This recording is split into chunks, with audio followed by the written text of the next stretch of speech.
KFIZ News Time, 8:11. Welcome to this week's edition of Landscape Smart, brought to you by Rademann Stone and Landscape Company. Joining us this morning, as always, the ever-dapper Ron Rademann. Oh, I better get ready. My microphone's pushed all the way the wrong direction. Better suit up. I'm going in. Yeah, and bear in mind, you're being recorded for future podcast use here, so okay. And the other voice that we're hearing in the background, that being snickering in the background, is Master Gardener Patty. Good morning, Patty. Good morning. Good to see you again. And just a reminder, lines are open at 923-1450, 1-888-900-1450, and you can email a question, or shall I say Gmail a question, KFIZstudio@gmail.com. And we check that constantly throughout the show, but we don't get it as soon as you hit send. We found that out a couple weeks ago. Somebody sent a question toward the end of the show. It didn't come in until about 3 minutes after 9. Yeah, I don't know. There must be a couple 3-minute, might be some type of spam filter or I have or no something clue. Like that. But It's beyond my pay grade. So yeah, try to send it through a few minutes earlier if you can. And we do have a question that I think came in yesterday because it was on the computer this morning when I got here. Yeah, it's from Friday. Nobody gets up that early. Well, And Patty has her hands on it, so go ahead. okay. So Catherine asked about bringing her dahlias out of her garage where they wintered all winter, and they're starting to sprout, and wants to know if she can divide those up right now before she plants them. And even though they're 4 inches already growing, it's okay to still pull the roots apart and divide them out. They're just coming out of dormancy is what you call it. You're kind of right at the end of the Right. Right at the end, though. A week ago would have been better. Right. But go ahead, Patty. Yeah. And it's not. You can plant them in pots and set them outside, or you can plant them right in the soil. The soil's still pretty cold, so it'll kind of just, they'll still stay semi-dormant because the soil is that cold still. But go ahead and divide them up and either pot in pots or outside, and you can go ahead and fertilize. And the recommendation, she also asked about peonies and hydrangeas being fertilized, and the recommendation is 20-20-20 is usually the best all-around fertilizer for things like that. Ron says he has it, so it's Miracle Grow 20-20-20, and it's a very good even fertilizer that you would use for outside perennials and different bulbs that you're planting for spring. Yeah, and she was asking kind of specifically more for peonies and hydrangeas, but pretty much anything that 20-20-20 Miracle Grow, or we have some Fertilome products too that are real similar in configuration. We kind of use them interchangeably. And again, if you have some 24-24-24 on your shelf in the garage, I don't know that you'd need to, race out and buy 30-30-30 or 20-20-20. It's the idea is more of a balanced fertilizer, and that way you're helping flowers and root development together with new growth. And if you have good new growth on peonies and hydrangeas, then and a good strong root system. Strong root systems means good strong growth. So that's why I like using more of the balanced fertilizers. It is very, very much better for flowering trees and shrubs and annuals and things, because if you have too much green growth, they're not going to produce the flowers or as many flowers. So that's why when we say balanced fertilizer, it's the three numbers are fairly balanced. Every time you're saying 20-20-20, I have urge to say, oi, oi, oi. That's the wrong show. That I comes know. on. That comes on right after us. Hey, we got a question from Scott via email, and it's titled Hydrangea. This is what it reads. Planted this year. My wife has hope. I say it's a Charlie Brown Christmas tree, little leaves at the base. Think it's called Endless Summer, but I'm afraid last summer was its last. Thank you very much, Scott. So go ahead. Endless Summer is very notorious for that kind of wintering. That's why a lot of places don't push it as much as they did when they first started. The stems tend to die back quite a bit on those, but give it some time. It still might have some growth out of those stems. If you're going to find out if they're actually dead, you can take your fingernail and scrape the bark on the stem a little bit to see if there's green underneath. And if there's green underneath, that means they'll still probably grow. But even so, if it's growing up from the root system, and it kind of always depends. There's kind of two types of winter damage, and there's the damage that's caused to the stems above ground, which you're going to see quite a bit of that this year because we didn't have any snow. Exactly. And if you don't have that snow cover to protect them, then you get more of that top dieback. Now, the other problem comes in if you don't have the snow to protect the root system, then you can have some root damage too. So if the root damage is minimal, then it'll still, and the top damage is there, well, you'll still get some good new growth out of the whole plant. Sometimes they bounce back equally strong. Yeah. But if there was damage to the root system, the root crown also, then it may come slow or may not have enough energy to push back all the way. So, these are one of those that wait and see. That husbands and wives can argue about for about a whole month or two here yet, because you're going to you don't really know. You have to just kind of give it time. And, I always hate to give up on plants too soon because sometimes they start out slow like this and then they come back.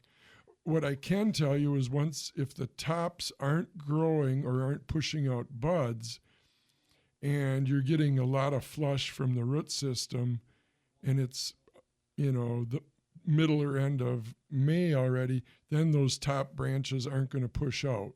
Yeah. And you might, like Patty says, you could check them with your thumbnail and scrape them and they're green, but they probably still won't push out anymore if you're getting a strong push out of the root system, because there can be some life left in those stems for a few weeks or a month or two. But just not a enough. month, but not, yeah. Well, there's one perennial that doesn't even start to leaf out until the first week in June, and that's your perennial hibiscus. They are notoriously late, so you gotta wait. You gotta just play the waiting game. And that's kind of one of the questions I get at this time of year. I get people that are like frustrated because their Japanese tree lilac is all leafed out and their flowering pears flowering, and then and then some of the other trees and plants in their yard have no leaves at all, and they're ready to like pull them up and pull them out and give up on them already. And I go, well, no. If we get a warm week, and this coming week things are going to switch around a little bit. By the time we get to the plant sale next Saturday, I'll give Patty a little lead in. It's, they're calling for forecasted temperatures into the 70s now on Friday, Saturday, Sunday, Monday, So this week is going to start out kind of slow here yet, but by the time we get to next weekend, it's going to feel a lot more like summer. And that's going to warm up those ground temperatures, and we're going to see a lot happening outside this coming week here now. So it'll be this is kind of the week we've been waiting for. The transition. And some of these things that have been slow in coming all along are going to finally, wake up now towards the end of the week and into next week. So Well, So, that'll, keep watching. yeah, I mean, we've only had a handful of days in the upper 60s and 70s Yeah. so far this spring. And by, within 10 days, we're going to double that. Yeah. So if the forecasts are, and if they can even be half wrong and they're still quite right, Mm-hmm. when they're forecasting that many days into the 70s. And they So, still get paid. yeah. With the lead in, before we take our break, why don't you talk about next Saturday? So next Saturday at the Cow Palace, Fairgrounds Cow Palace, the Master Gardeners are having their big annual sale, and we're getting ready. We have lots and lots of tomatoes and peppers and vegetables and annuals and perennials and different kind of garden art, and you name it.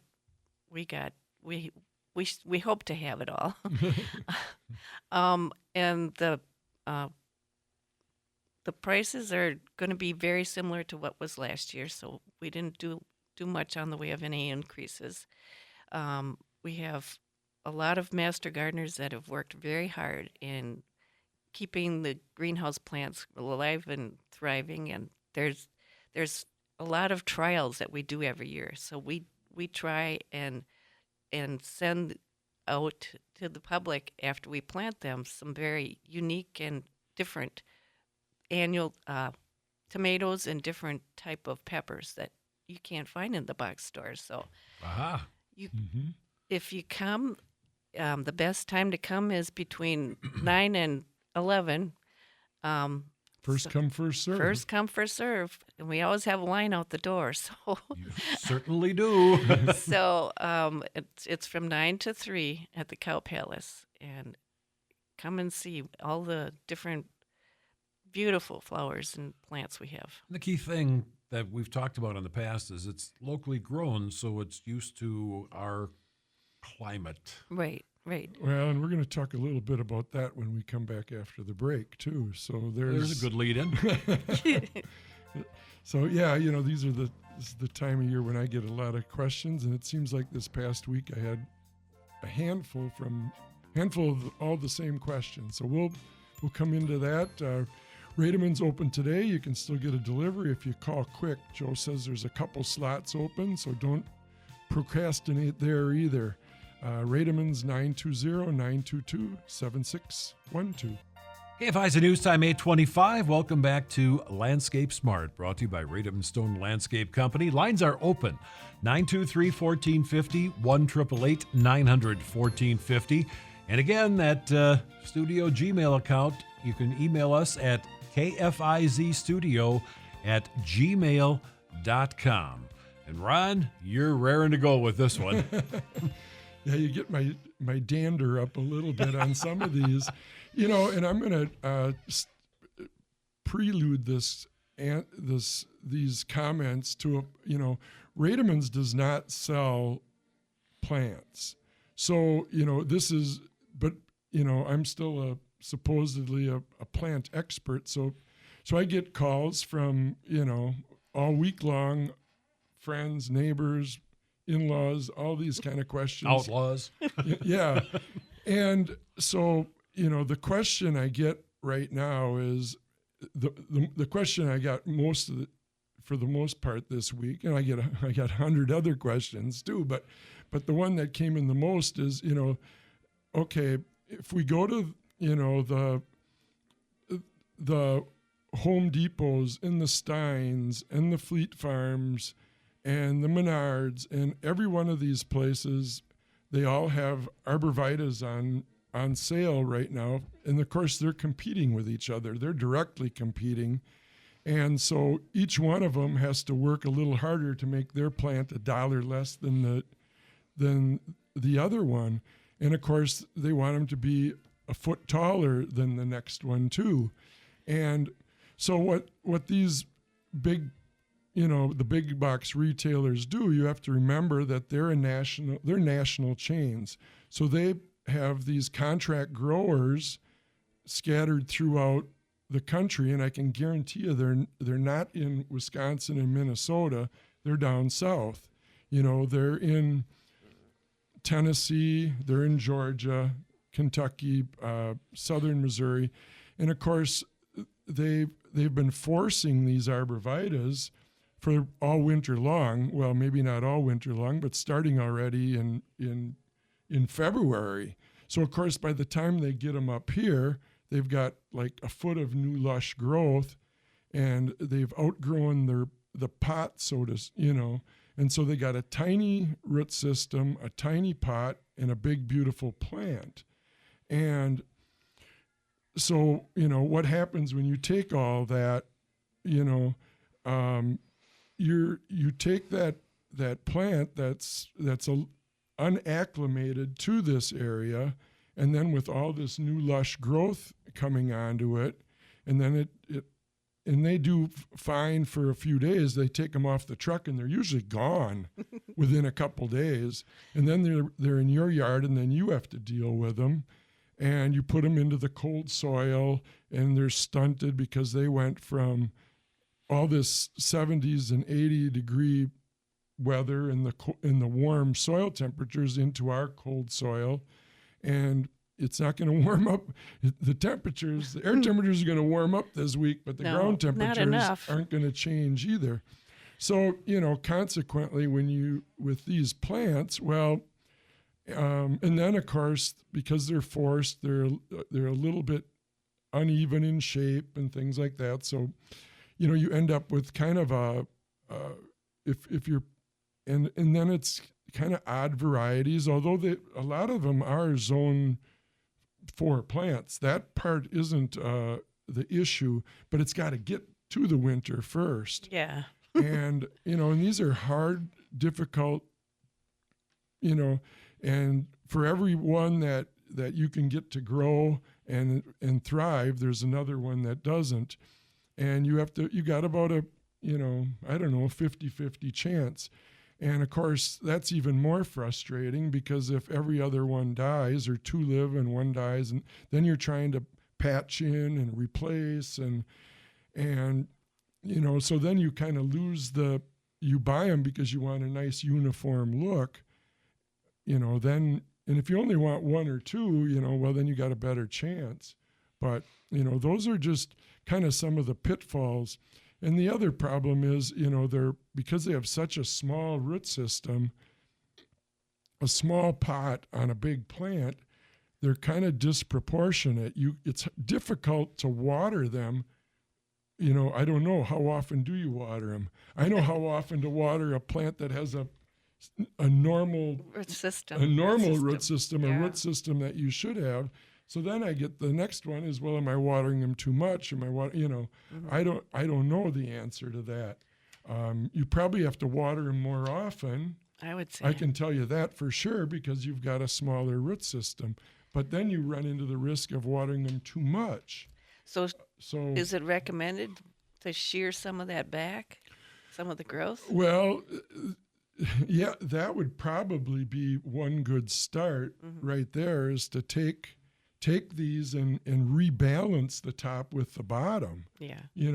But then, then you probably could have gone to Stewart's and bought that same size plant with a proper root system for the same money, instead of trying to buy one that's a foot taller because you think it's a better value. But, you got to look at the pot size and make sure it's in balance with the top. And, and don't buy twice as many, thinking, well, half of them are going to die. I'll plant twice as many, and I'll plant them that much closer together. Well, they don't ever die, every other one. Yeah. They don't plan well. So you can't even say, well, okay, they're supposed to be planted 7 feet apart. I'll just buy twice as many, since they're half price, and plant them 3.5 feet apart. Well, that's probably not going to work either. No. Your chances of every other one dying probably aren't that good. No. So, yeah. All right, email from Brian, and he says, one of the trees with small orange berries, and I'm trying to open the picture, but I'm not having success. I don't know, maybe you can see the little picture. Got to really hone in on that sucker. I don't know. It doesn't say what the issue is, just what I quoted you. It appears to be a European mountain ash. If you can kind Yeah, of see I would the guess. foliage, but of course there's no berries, no orange berries on it at this time of year. Weren't they having trouble with those surviving? Well, here's the problem with European mountain ash. It's from Europe. There. Yes, that is European mountain ash. And of course, with European mountain ash, maybe the trickiest part about them is they struggle in Fond du Lac. Yeah, Because being indigenous to Europe and being indigenous to mountains, Yes. what they really like are, well-drained, sandy, gravelly soil, along the edges of mountains. And what they don't like is Fond du Lac's rich soil, Red clay soil, clay. flat ground, So that's why European mountain ash generally struggle around here. And his looks pretty healthy. It does. And, if you can grow European mountain ash around here, but you want to kind of make sure you dig out all the clay, dig out all the, the good dirt and replace it with sand and gravel. Sand and gravel. Looks like you sent a couple more pics. Yeah. It doesn't look that part of it doesn't look a lot. Well, there's some leaves in there. Yeah, and I don't know if the top is. He's sending pictures of the bottom. If you're listening, Well, here's the top. If I can open it. Right. Okay. Now Yeah. you got the whole tree, Yeah. and nothing but the tree. It Yeah. looks like it's leafing out. Well, and here's here's what I think is going on there now. The tree is leafing out, but it's leafing out. It's not leafing out completely. Right. And so what's happening there is there's probably some damage to the root system, and so there's not enough root there to support the top. And again, what can happen with mountain ash is if you have to be super careful. Don't water them because too much water, they like it sandy, they like it gravelly, they like it dry. Well drained. And it's planted on kind of a flat area. So, whenever you're planting mountain ash, I always try to berm it up or put it, plant it on a slope or an edge where it isn't going to sit in water. Yeah. Because if it's pocketing water, then it's going to have some die. The roots are going to die, or they're also very susceptible to, mountain ash are actually in the rose family. Crazy as that sounds, but they're also very susceptible to fire blight. Okay. And if they're sitting in water or it's too wet, they're going to get the fungus disease, fire blight.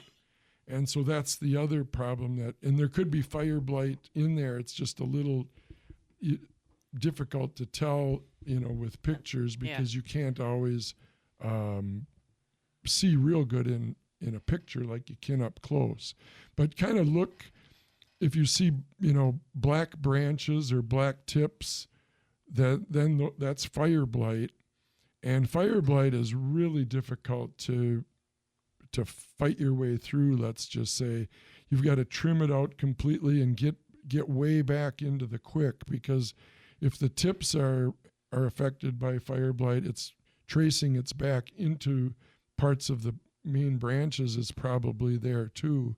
So in this case, if it does have fire blight or root damage, I would say the best thing for him to do would be thin that tree out, get rid of some of those branches that may or may not have fire blight, and then that'll kind of rebalance the top to the surviving root system.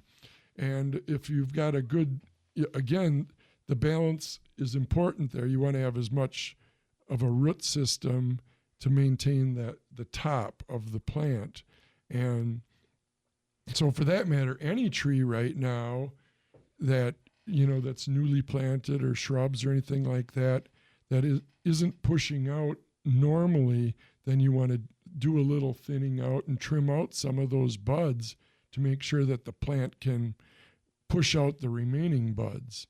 And I mean, there's always, and it's especially, in a newer planting, one that was planted last year, the year before, that they're going to be more vulnerable than a tree that's been there for several years. And this one looks like it's been there a few years. So it's not, I don't think it doesn't look like it was just planted last year. So No, it's pretty, but it's multi-branched. yeah, it's a multiple Multi-stemmed, trunk. yeah. So it's a beautiful tree. I imagine it, and it'll get flowers and orange berries in the fall or late summer. So I wouldn't give up on it for sure in this case, but I would definitely do some trimming and thinning out of the canopy to kind of balance the buds and the new growth with the root system. And now Brian has something to do. Yeah, and the sooner the better there. Yeah, because don't wait. yeah. Mm-hmm.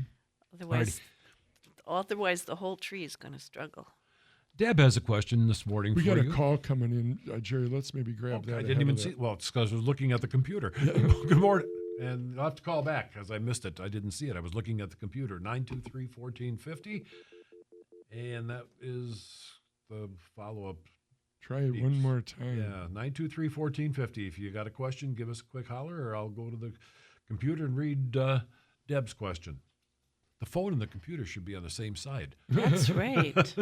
Anyhow, in the meantime, Deb is wondering what she can do to keep her rhubarb looking good all season long. She says the leaves look like something's eating them. They get all wilty and yellow and kind of shrivel up. She'd love to have a great patch of rhubarb, but it doesn't seem to last long. And then she thanks you folks very much for having a show like this. She says it helps a lot.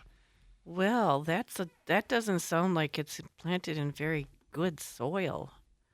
That rhubarb goes kind of crazy normally. I don't do a lot for fertilizing this time of year. I do composted manure in the fall after I'm finished using it and put it on really good and thick over the winter, and the rhubarb just loves that, and it'll come back and it'll stay.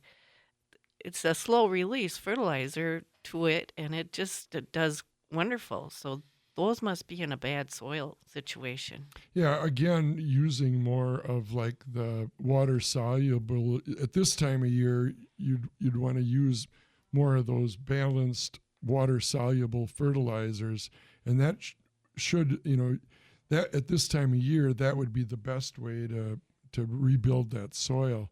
Again, you have to kind of be alert to maybe making sure it's not too wet, not too dry. It could be. It's planted in a wet spot. If it's too wet, it won't work either. No. And, sometimes it's too late now, but then in the fall, keep it alive right now. And then in the fall, dig it out, transplant it, or dig it out and fill it in and then replant it in the same spot. If because rhubarb can handle repositioning itself, let's say, real easily. So sometimes it's better but I think it's too late right now. I think it is. It's probably up too far. If it's only up 2-3 inches, you could still do it.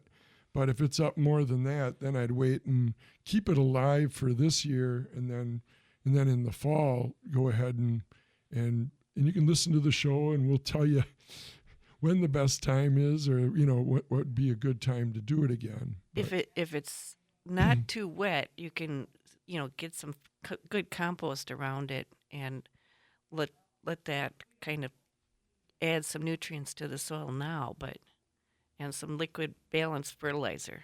That's what I would do if it's not wet.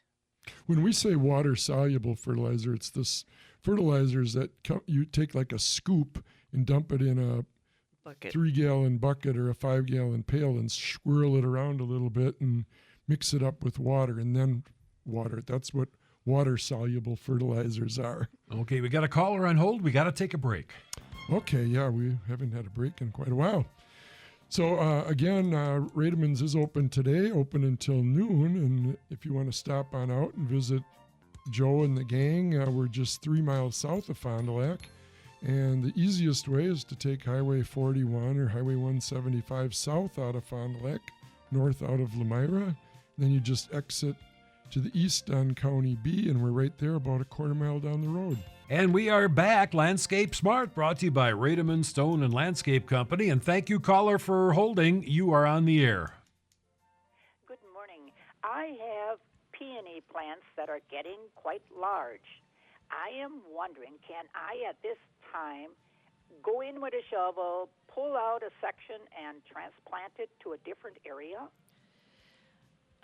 If you're very precise, it's possible. It has to be very well watered, and it has to be a very sharp shovel, and you have to be okay with trimming some of the leaf back in order for it to, and you have to plant it at the exact same level.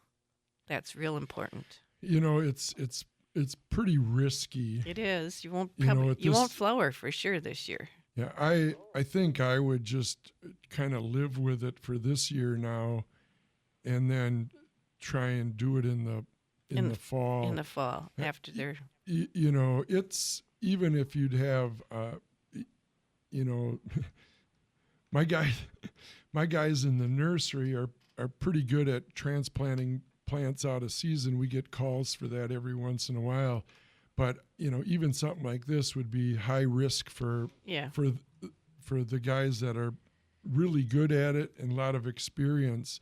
So my gut feeling, and we have all the tools, all the, you know, and if you would ask me to come and do it for you, I'd say probably not. So if I wouldn't be taking out the entire plant. If I could just take out a quarter of it. Well, I mean, you could take it out, but you can't. It isn't. Whatever you take out would die. You know, you can't take it out and. Okay. If you're not very, very, very careful, it's gonna die. The part that you leave behind would be fine. Yeah.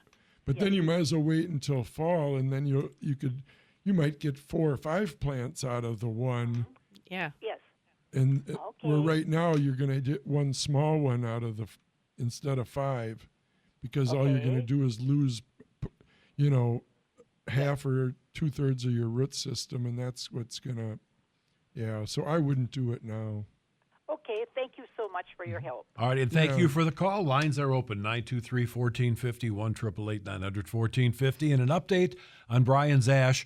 He says it's 25 feet tall and in the original spot where it was planted. So there, you know, in his case, on that mountain ash, it might just be, you know, the fact that I would just do not water it. No. You know, Yeah. and if what's happening is you might be getting some root damage to that plant. And it's catching up with the upper growth. So thin it out, reach up as best you can, and definitely do not water it, because it's growing in a pretty flat area. It's not, and if it's puddling water up, that's when you're getting root damage there. So. Okay, lines are available, 923-1450, 1-888-900-1450. Computers available, KFIZ Studio at gmail.com. And seeing as how we're a break behind, let's sneak in the last break here while we're waiting for either an email or a phone call. And then when we come back, I'm going to talk about shredded dirt. Ooh, Okay. Is that like shredded wheat? No, not quite as healthy for you. But yeah, we'll talk about shredded black dirt. Rademann's again. You can get shredded black dirt, shredded and screened black dirt at Rademann's. Just give them a call right now, 920-922-7612. And we welcome you back to the final segment of this week's edition of Landscape Smart, brought to you by Rademann Stone and Landscape Company. And Ron's got something dirty to talk about. Well, the other question, you know, we get at Rademann's a lot is, you know, at Rademann's we have shredded and screened black dirt.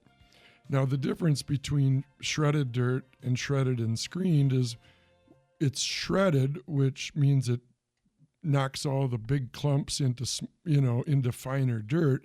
But then we also screen it, so it screens out any of the small, if there's any stone that's in it, pebbles, or any big rocks for that matter too. They're all screened out, or if there's any clay in there that doesn't shake out. So the difference between shredded dirt and shredded and screened, there's one more process actually in there. So, when you, again, it's you get what you pay for, and depending on what you're doing with it in your yard, sometimes shredded dirt is fine, but shredded and screened is a superior product. So at Rademann's, we have shredded and screened black dirt, not just shredded black dirt. So it's one of the differences.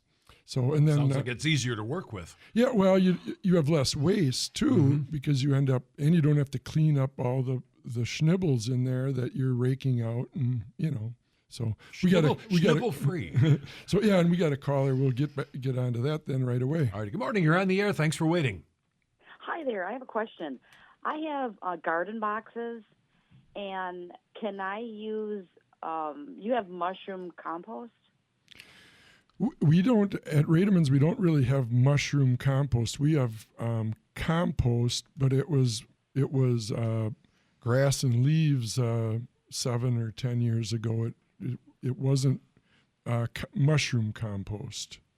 Okay, because I want to grow a bunch of herbs, and what's a good dirt to use for that? If it's garden boxes, you need to use like a potting, something for potting. So more of a potting mix, actually. It's yeah. lighter. It's a lighter soil. When you say garden boxes, how much do you need? If you were going to buy it by the bag, do you need 100 bags or do you need 7? Oh, probably a lot, because we have about maybe 5 to 10 of them. Oh, okay. Uh-huh. So they're wood just and like some are raised metal. bed? You're talking raised beds. Yes. Okay. Yeah, then what you should order then from Rademann's is it's actually garden mix. Yeah, I would. Oh, okay. Yeah. And the garden mix at Rademann's, it has, about like 10% sand in it, which helps it break up a little bit. And then it's maybe 50% or 60% compost. And then there's still maybe 30% or something of good Fond du Lac, Wisconsin black dirt mixed in with it. So you have them in bags, right? It's at Rademann's. By the truck. We have it in bulk. Yeah. Okay. So if you're, there's a couple different ways to go about that. We can either deliver it for you in whatever amount, and if you just you could measure up your boxes and multiply it out and figure out how many cubic feet you need, and always add a little bit because there's compaction in there or settling. Right. And, so just figure it out by the cubic foot and then divide it into cubic yards, and that's how much you'd need. And if it's only a half a yard, then you could actually, take some totes out to Rademann's and fill them up yourself, or, they'll help you fill them too, but, that might be more. It sounds like you could probably use a couple cubic yards though. Right. Okay. So- Well, thank you so much. Thank you. Thank you Yep, for the good call. Very good question, by the way. Very timely question. And we had another caller coming in, and I think it's here now, maybe? Nope, that's the other one hanging up yet. 923-1450. We got just a couple of moments left, but you wanted to get back onto your topic. Well, just I think we kind of covered the shredded and screened part. Another question I get at this time of year, and I see some people, when you're adding bark mulch around trees and kind of be careful. You should be cleaning out some of that old decayed, rotted up bark that you put down 3 years ago and 2 years ago and 4 years ago. Clean that all out before you put fresh bark around it. If you continue to pile on fresh bark over the top, the trees are suffering. It's like planting them too deep. If you Yeah. if you put a couple inches of mulch down 4 years ago and it turns into a half an inch of dirt, and then And 3 years ago you do especially it if again. you put it tight against the trunk. Yeah, It's keep it away. Bad for the tree. Keep it away from the trunk, and don't make a volcano out of it. Right. You know, Make a donut. make a donut. Yeah, keep that hole around the tree. But the key is, get rid of that, and it's going to be really good soil. You can put that into your garden or do anything with it, reuse it, repurpose it, but then just get some fresh bark once you clean out all that the old bark. It's similar what you end up maple trees where you got problems with grass because of the roots and shade. What if you put a big stone circle around it? Can you put like pebbles or river rock or stones or something instead of bark? Will that work, or is that going to be negative for the tree? Well, bark mulch is better than stone. It is. And of course, at Rademann's we sell stone. That's why I was So, asking. we I've are got some already. We are who we are called, but when it comes to generally around plants, and at my house at home, I have stone around my house. I don't have bark up, in every area. I have some mix of bark and stone, decorative stone, but around trees, I really like to just put shredded bark down. It's way better for the root system. It's just better, yeah. And you could even put landscape fabric down. It takes a little more time, but the advantage to putting landscape fabric down around your trees too is then after a couple of years you can clean it all out, go right back down to that same fabric, and then put fresh bark on. And so, otherwise the roots on a lot of maples, they try to creep up and grow into the mulch or grow into the dirt because you didn't start out putting dirt around your trees, but after 4 years, 3 years, the bark turns into dirt. Mm-hmm. So as it breaks down. Mm-hmm. All righty, we are just about out of time, so I think the phone lines are down. I know the computer's down already because of the time lag. Well, there's the key. we hope to see everyone next Saturday at 9 a.m. at the Cow Palace for our Master Gardener plant sale. And we'll talk about that, of course, again next Saturday morning. Yeah, really promoting it. Yep. So, Alrighty. Rademann's, again, open till noon today, Monday through Friday till 4:30. And we're just located just 3 miles south of Fond du Lac, east of County B by a couple tenths of a mile. 920-922-7612, or visit us online at Rademann.com.